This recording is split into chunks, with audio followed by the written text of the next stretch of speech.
Hello and welcome to today's Dragon's Daily Dose. It's Smaugonite here, and today I just wanted to take some time to talk about the game and how it went. Now, I promised Minion that I would be losing this game. Turns out we didn't shake on it, so I decided not to. If only that was how easy it was. It was a hard-won game. In the sense that I had to accept that Minion pretty much walked through most of my army and could have walked through the rest of my army incredibly easily. The thing that actually sort of won me the game was my objective cards, and also the fact that I hid, like he would say, a coward, but I would say a grand strategist. I actually hid my models so that he couldn't see it and couldn't draw a line of sight. So I've put together some photographs from the game and also some videos, sort of showcasing where things are. I might do a deeper dive into it, but there is also a part in here that I will make sure I cover where Minion actually rolled.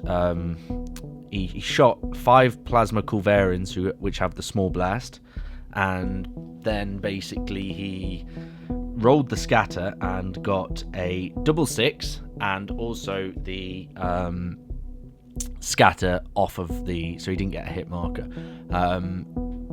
He then rolled the second shot, got a 6/6 and a scatter as well, and then rolled the third shot on camera and got another 6/6 with a scatter.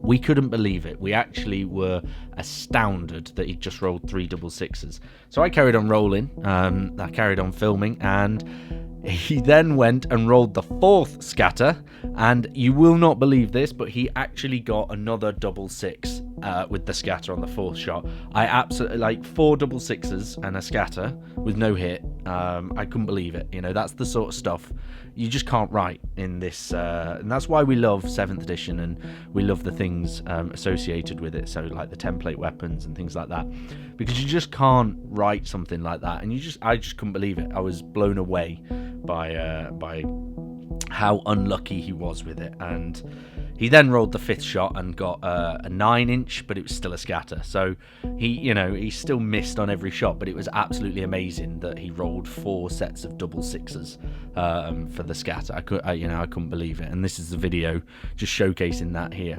I did also try and pull some things out my hat, things like casting invisibility onto the models, so that I actually had be able to have them with a 6 to hit. Unfortunately, it didn't go off as I wanted, and the first Wraith Knight was dead before my turn 1, because Minion was going first.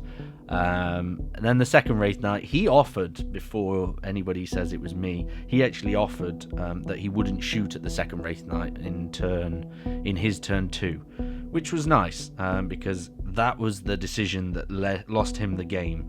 Had he shot at it, that Wraith Knight wouldn't have wiped out his Castellan robot unit and his Warlord, and then cost him the game with the victory points that I earned from that. So yeah, it sort of shot him in the foot. The final gambit as well for me getting my final victory points was I had Falshu's Wing on my Spirit Seer.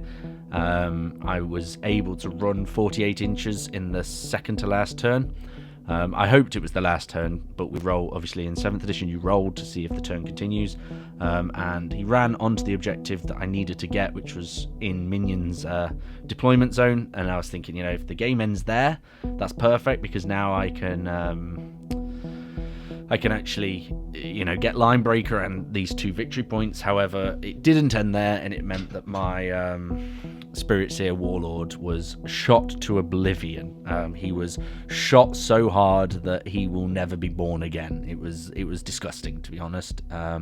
Even with the grav weapons, with the Spirit Seer not having a save and it's 6s to wound, it still wasn't pretty, I will say. Okay, so So yeah, it was a really great day, had a really great time, really happy with how everything looked and performed and played. It was really nice to play a game with Minion down at Warhammer World. So yeah, and saw obviously my friends down there where we had a chat and a chinwag about the hobby, and we've just had the Kill Team preview with the Vespid Stingwings and the Scions, the Tempestus Scion, Jump Back, whatever they're called now. Really cool models. Still on the fence. I'm still on the fence about whether or not I'd get it. To me, they're cool models for an army I have but don't do.